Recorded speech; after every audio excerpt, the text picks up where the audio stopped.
Welcome to The Social Contract, a podcast created by author George S. Corey and the artist CLEO.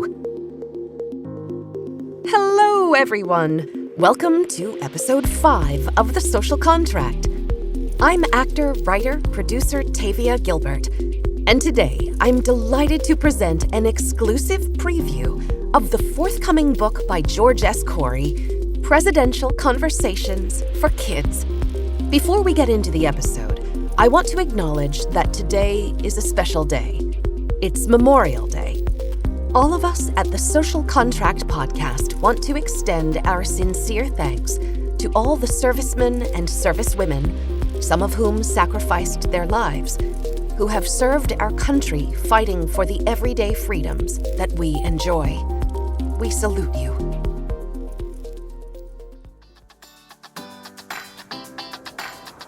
Presidential Conversations for Kids is the young reader's version of Presidential Conversations, aimed at kids ages 8 to 12 and featuring art by CLEO.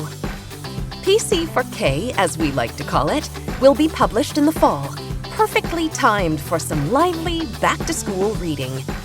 The book follows two 10-year-old kids, George and GiGi, love that name, and a time-traveling skateboard. The kids meet U.S. presidents throughout history and learn a lesson in leadership from each. Truth from Washington, freedom from Lincoln, hope from Obama.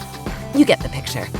And I just have to say, sometimes you can indeed judge a book by its cover, and this is one very cool cover.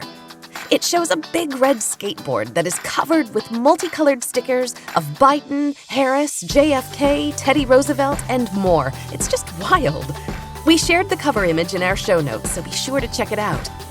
I am so excited to share a preview of Presidential Conversations for Kids. But first, a quick recap about The Social Contract. This monthly podcast is for political junkies who might have forgotten just how fun and often comical politics and Washington's political figures can be. The podcast was created as a companion piece of sorts to George's book, Presidential Conversations, which I'm excited to say is now available in paperback.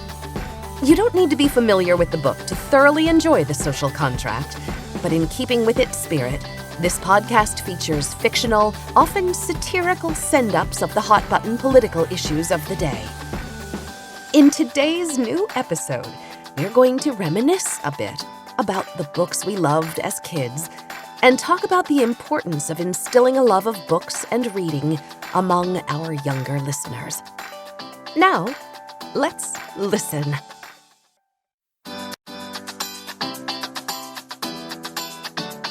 Presidential Conversations for Kids by George S. Corey. Art by CLEO. Narrated by Stephen DeRosa. Prologue. George and GiGi. Let's go! Oof! Georgie cried out as he stuck the landing on his skateboard. The bright red Supreme longboard with a faded blue Smurf in sunglasses stenciled on its nose was Georgie's prized possession. 10-year-old George, everyone called him Georgie, was now the first in his class to flip his board onto the rail and ride it down the front steps of the elementary school building. It was the last day of 4th grade. School was out and summer was here. So Georgie, naturally, decided to exit the school building in trailblazing style. Georgie already had a lot of firsts under his belt. He was the first in his class to get straight A's. Okay, he got a B+ in math. He was always the first kid to get picked for athletic teams. Well, except for basketball. Georgie was fast, but also short. He was even the first kid in his family, older brother to his twin sisters Abigail and Dolly. Georgie may have been destined to be number one at many things, because his parents, both history teachers, had named him after the first president of the United States, George Washington. Plus, they just really liked the name George. Georgie's classmates cheered and whooped, even some of the 5th grade kids. But Georgie played it cool. He raised 2 fingers in a peace sign and motioned to his BFF, GiGi. "Let's get out of here, G," he said. "Already by your side, G," GiGi replied. They bumped fists and rode away on their boards.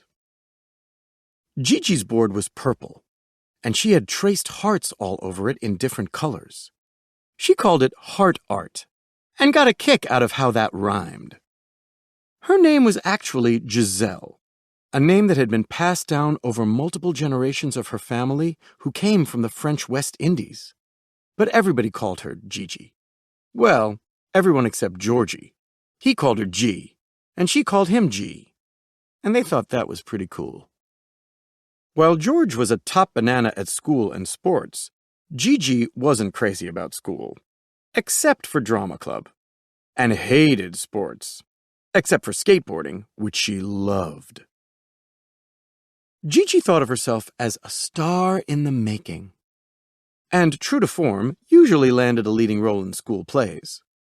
She always wore her black hair in 2 pom-pom buns atop her head, and after she celebrated her 10th birthday, she was allowed to wear clear lip gloss and glitter nail polish, also clear.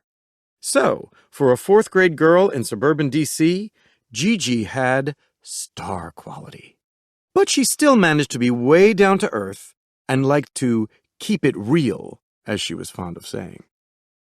As they glided down the sidewalk on their boards enjoying their astropops, Georgie noticed a huge rip in GiGi's jeans. "Wow," Georgie exclaimed. "You really tore your jeans out." "Yeah, trying to flip my board and ride it down the steps, just like you did when you made your grand exit." "Do not try this at home, kids," joked Georgie. "Leave it to us pros." "Yeah, whatever. I'm convinced your board's got some kind of magical voodoo power. I bet if you let me ride it, I could do 2 flips and ride it down the steps." "No way, G." "Aw, come on, please." "No." "S'il vous plaît?" Georgie laughed. "Well, now that you asked in French, I'll think about it." The 2 G's fist bumped. "Oh, hey, do you want to come over for dinner tonight?" Georgie asked. "Marie's in town, and she's making kibbe." "Kibbe? As in my favorite Middle Eastern food?" "Oh, I am there. Then we can hit the skate park." Marie was Georgie's Egyptian grandmother. Her official name was Grandma Marie, but Georgie and GiGi, who was Grandma Marie's favorite of the neighborhood kids, referred to her simply as Marie between themselves. Grandma Marie was cool. Whenever she visited, she played old-school board games like Scrabble and Battleship with Georgie and his friends. A former star forward on her all-girls Catholic high school basketball team, she'd even shot hoops with the kids. And she was an amazing cook. The kibbe she made were football-shaped meatballs made with beef, onions, pine nuts, and cracked wheat. Marie deep-fried them, refusing to bake her kibbe just to make the moms happy. And sometimes she'd take Georgie, GiGi, and their friends out for French fries and milkshakes, swearing them to secrecy so their parents wouldn't find out. Georgie and GiGi especially loved the exotic dishes she prepared. She also made a mean grilled cheese. Georgie's parents were attending an academic symposium in Albuquerque. He knew how to spell Albuquerque, thanks to prep for the recent spelling bee, but still wasn't quite sure how to pronounce it. He was just stoked that they took the twins with them and that he was getting to kick off summer vacay with a feast of his favorite Middle Eastern comfort food with 2 of his favorite people, Grandma Marie and GiGi. "I'm glad you have a friend like GiGi," she had told Georgie. "She's nice and smart. She laughs at your jokes and makes you laugh too. That's important." "And she likes skateboarding too," exclaimed Georgie. "She's definitely my BFF." "I thought I was your BFF," Grandma Marie joked. "You're both my BFF," Georgie replied diplomatically. That night at dinner, Georgie and GiGi excitedly shared their summer plans with Grandma Marie. They envisioned a summer filled with fun, adventure, a few beach trips, and lots of skateboarding. "And your summer reading list," Grandma Marie reminded them. "Oh yeah, that too," Georgie reassured his grandmother. The 2 G's hung on to every word Grandma Marie said, as she served them her famous Egyptian sugar cookies and poured 2 glasses of cold milk for them. "You two are growing up so fast. And in a few months you'll be starting 5th grade. You certainly aren't kiddos anymore. You're kids." Later, as they rushed to the skate park before it got dark, Georgie and Gigi agreed that Grandma Marie was right. They weren't kiddos. They were kids. Suddenly, it felt like summer was full of endless possibilities. The skate park was filled with kids of all ages. There were even some teenagers, but they mostly kept to themselves with a too-cool-for-school attitude. The younger kids all wore protective gear thanks to the parents, and just to be on the safe side, there was always a parental monitor at the skate park to make sure the kids were properly padded up. Wrist and shin guards, knee pads, sometimes goggles, and of course, helmets. The kids personalized their protective gear just like they did their boards, especially the helmets. On any given day at the skate park, one could observe a sea of vibrant colors, mohawk tufts, blinking lights, and, in Gigi's case, a purple glittery globe of a helmet adorned with hearts and peace signs. There were even separate lanes for skateboarding, BMX, scooter, wheelchair, and aggressive inline skating. Gigi breezed by and did a perfect kickflip on her first try. She was fearless. Georgie loved that about her. "Cool!" shouted Georgie. "You think that was cool? Check this out!" Gigi then did a heel flip. Not as perfect, but still clean. She giggled, exhilarated, and bent down to tighten her shoelaces. Georgie whizzed by on his longboard and invited Gigi to hop on. "Seriously?" she said. "Yeah, hop on, G," Georgie said with a smile. Doubling up on a longboard with the weight of 2 kids, you could pick up serious speed. So Gigi mounted Georgie's longboard, and they were off. "Let's go!" cried Georgie. They leaned into the enormous 20-foot-high half-pipe wall, picking up wicked speed, and whoosh! They launched straight into the sky. "Whoa, what's happening, G?" cried Gigi. "I don't know, G. Maybe this thing is magical." They seemed to be floating through the sky on Georgie's longboard as a freezing rainstorm began.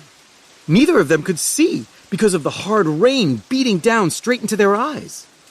Then, splash! They were gently but abruptly dropped into the frigid waters of the Delaware River. It was Christmas night, 1776, and none other than General George Washington was coming to their rescue.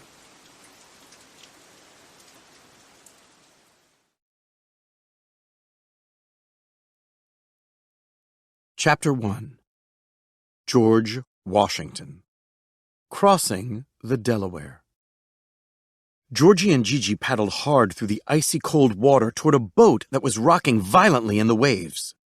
Georgie somehow managed to keep his beloved longboard tucked safely under his arm. A tall man in a long blue overcoat stretched his long, strong arm out and hoisted them aboard to safety. The kids rolled over onto their sides, gasping as rain and sleet beat down upon their faces. "Proceed rowing, men," the kid's savior yelled back to his crew. Georgie and Gigi caught their breath and removed their helmets as trapped water gushed out. The man eyed these strange-looking children quizzically. He then picked up the skateboard and studied the odd contraption. Georgie's eyes widened. "It can't be," he said to himself. "What?" asked Gigi. "That's George Washington." "Hey, you're George Washington!" The kids gazed bug-eyed as the tall man approached them. "That is correct. I am General George Washington. But how did you—" "Here, check it out," said Georgie excitedly as he unzipped a pocket in his shorts and dug out a soaking wet dollar bill. "Look!" Washington took the bill and was visibly startled to see his own image reflecting back at him. "Why, what is this? Who are you children?" "Well, I'm George, and this is my friend Gigi. Okay, this may be hard to believe, and I'm not even sure I understand what's going on myself, but we're from the future, I guess? Washington laughed. Surely the sleepless nights and battle fatigue have finally gotten to me. No, we're very real, sir, said Georgie. Yeah, and we know a bunch of stuff about you, added GiGi. Such as? Washington inquired skeptically. Georgie rattled off a barrage of facts. Your wife's name is Martha. You live at Mount Vernon in Virginia. That was actually our third-grade field trip. Yeah, that was fun, piped in GiGi. You're the first president of the United States. But not yet. You've got years to go before that will happen. And I was named after you. My parents are, super into history. Washington's stoicism masked his awe at these unexpected visitors, who were both now shivering. He walked away only to return with 2 blankets. Here. These may help keep you warm. Then Washington returned to his men. Overhearing their frantic discussions, Georgie and GiGi surmised that Washington was leading his fleet, some 2,400 soldiers, from Pennsylvania to New Jersey across the Delaware River, in a surprise attack against enemy forces. OMG, we're in the middle of the Revolutionary War, exclaimed GiGi.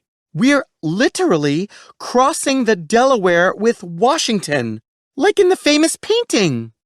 You were right, G, said Georgie. That board is magic. Told you, G. We've got to help him. It's our patriotic duty. They scurried up to Washington and tried to speak in colonial English. General, how will you navigate under these conditions? Georgie asked. The night crossing is made more difficult by the, uncertain thickness of the ice on the river. That is a good question, lad, whoever you are and from wherever you hail. The fact that our journey has been made ever more arduous by these conditions will only make our attack more stealth. I insisted that I lead this great mission, and there is no option but to succeed. We must be successful. Then GiGi had an idea. She pulled out her iPhone, complete with an ultra-cool thermal imaging case. And it still worked! They weren't kidding about being waterproof, she thought to herself. GiGi breathlessly explained to Washington how she could help him safely navigate to shore. Washington was awestruck. They rushed together to the bow of the ship. GiGi crouched down, turned on the infrared night scope app, and aimed it straight ahead. The shores of New Jersey were now clearly visible, even against the dark night and heavy rainfall. Georgie then brought up a map of the 13 colonies on his iPhone. The 2 Gs compared the infrared view from one iPhone and followed the historical coastal maps from the other, and helped guide Washington as he passed through the ice floes to reach the shores of Trenton. This is a miracle, exclaimed Washington. You both have guided our vessels true. Upon landing, Washington had his men ready the fleet for a swift escape after the mission was completed. Georgie and GiGi huddled under blankets watching them. In a quiet moment, GiGi asked Washington if sneaking up on the enemy in a surprise attack is like telling a lie. Oh, not the cherry tree story again. The troops do love telling that tale.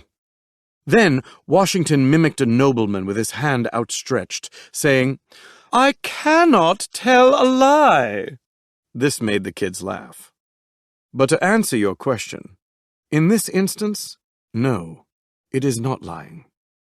A stealth invasion is a military tactic that is entirely justified, especially with the future of our country at stake.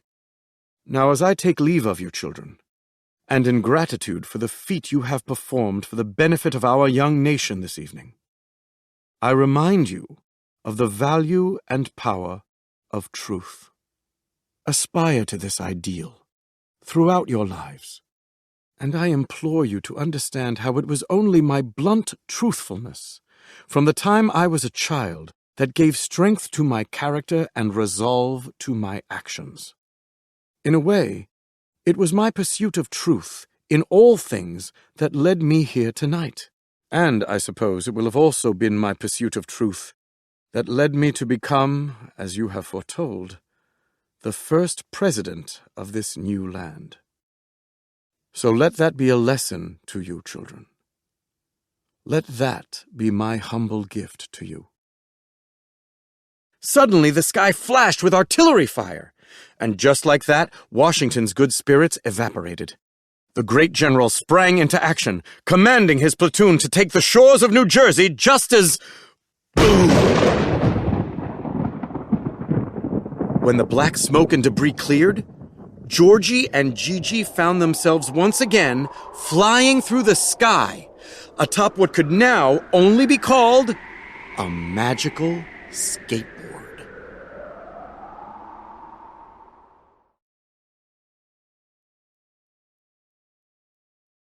Okay, if these chapters are any indication, Presidential Conversations for Kids is going to be nothing short of an amazing ride. On a magical skateboard, no less.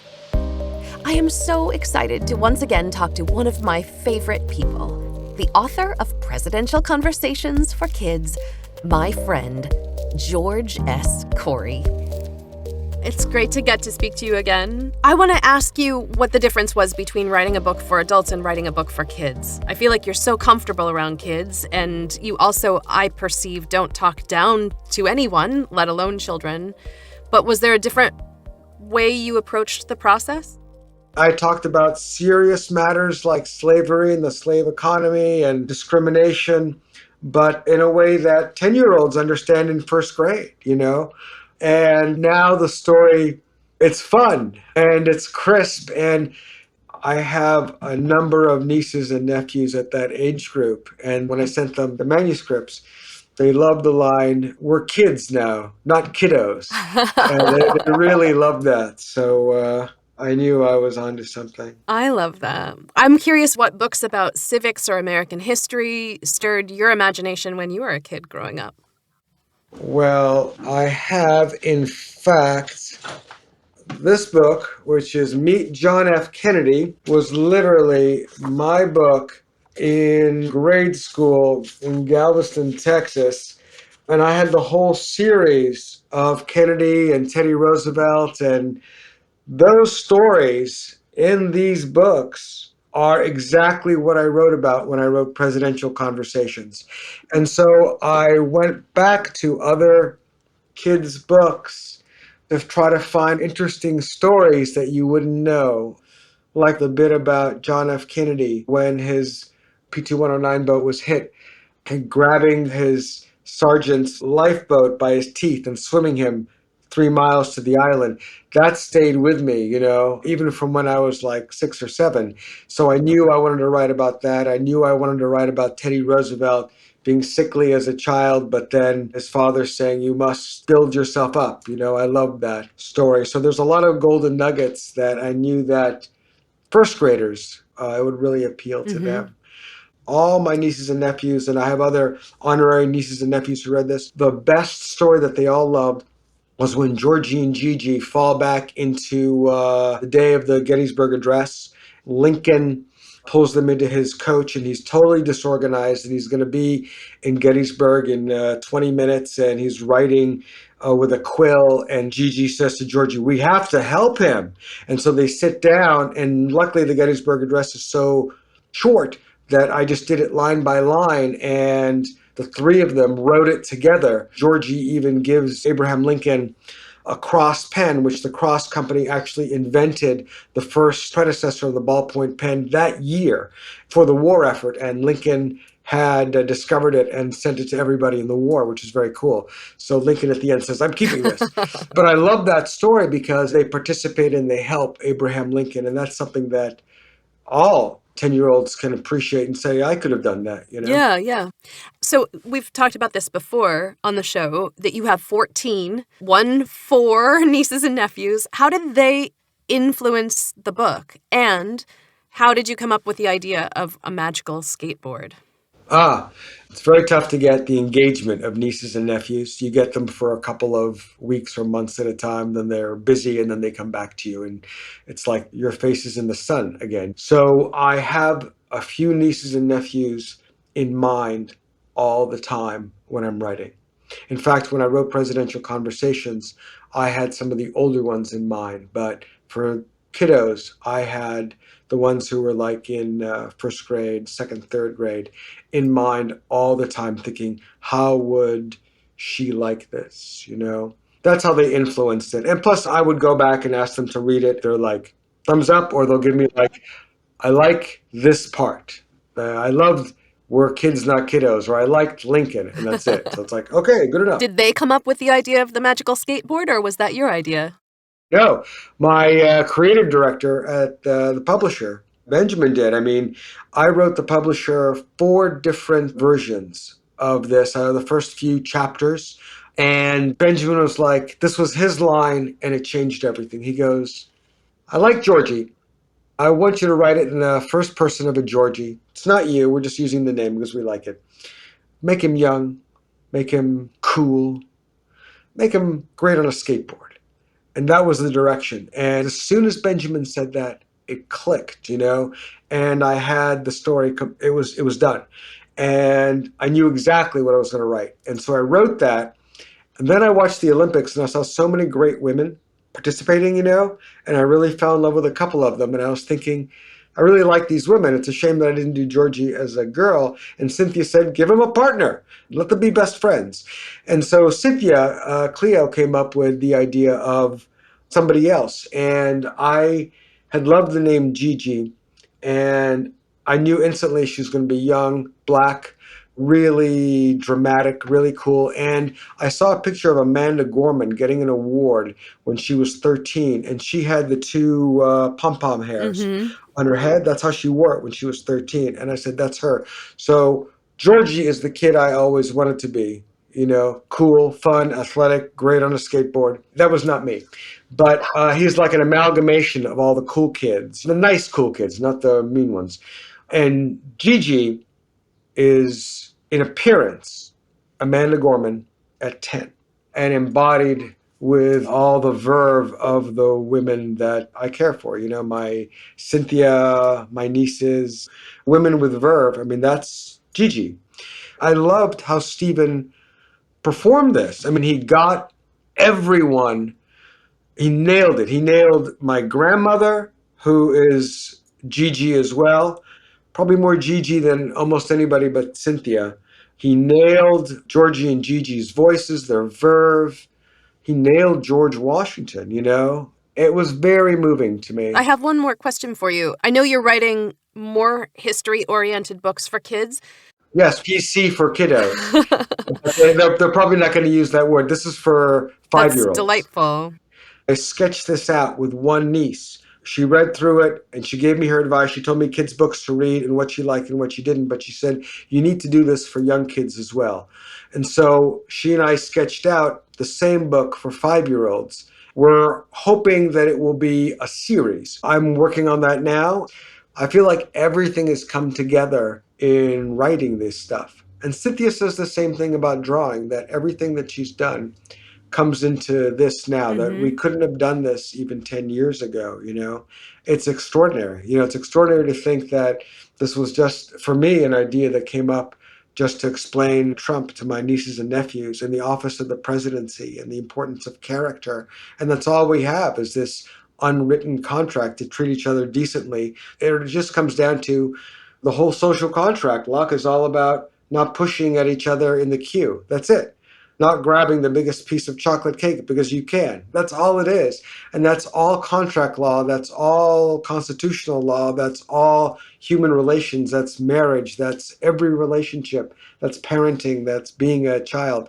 That's it. It only comes down to standing in line in the queue and not being a greedy bugger, you know, and being nice to each other. That's it. That's all we have, our handshake agreements the world over. So character, the character of the person that we elect to look after us, to guide us in that, is a huge responsibility.